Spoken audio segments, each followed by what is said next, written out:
très souvent l'humiliation annonce une saison de gloire. Pourquoi? Parce que le but pour lequel Dieu permet que toutes ces choses t'arrivent, c'est pour que tu le cherches. En réalité, Dieu veut te hisser vers le haut. Et tellement que tu ne comprends pas, tu murmures. Au lieu de chercher Dieu, tu pleures. Au lieu de chercher Dieu, tu murmures. Et c'est la raison pour laquelle tu es là en train de tourner dans le désert. Et il y en a qui meurent dans le désert, justement parce qu'ils ne comprennent pas le plan de Dieu. Quelqu'un qui a compris cherche Dieu. Quelqu'un qui a compris cesse avec les murmures. Parce que la Bible nous dit que nos inquiétudes ne peuvent pas ajouter même une coudée à la durée de notre vie. C'est la raison pour laquelle, puisque nos inquiétudes ne peuvent rien faire, nous devons chercher Dieu.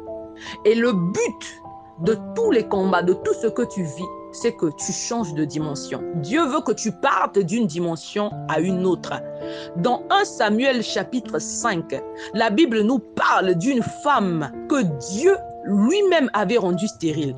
Et j'aime beaucoup cette précision. C'est-à-dire que son problème, c'était pas le diable. C'est Dieu lui-même qui avait rendu stérile.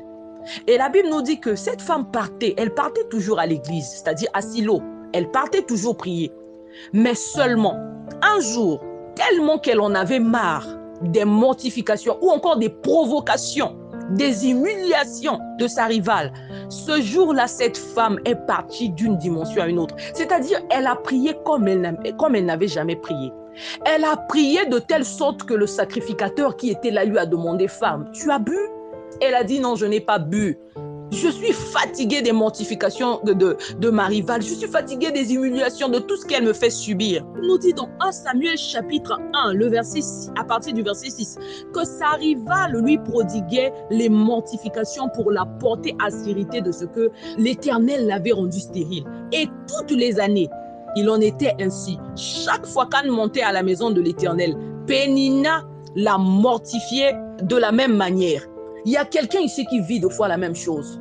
Tu as quelqu'un qui ne te laisse pas tranquille. J'ai envie de te dire que Dieu est en train de te biper. On est en train de t'humilier. On te descend. Bien-aimé, sache que Dieu est en train de te biper. Dieu veut que tu montes toujours à la maison de l'Éternel. C'est-à-dire tu vas tout constamment à l'église. Mais Dieu veut que tu changes de dimension.